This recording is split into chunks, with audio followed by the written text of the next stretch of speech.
కాలువలోకి పల్టీ కొట్టిన school bus త్రుటిలో తప్పిన ఘోర ప్రమాదం.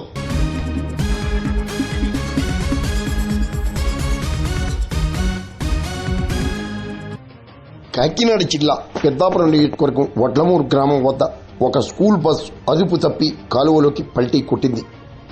ఈ సందర్భంగా పాఠశాల బస్సులో 7 విద్యార్థులు ఉండగా వారు స్వల్ప గాయాలతో బయటపడ్డారు.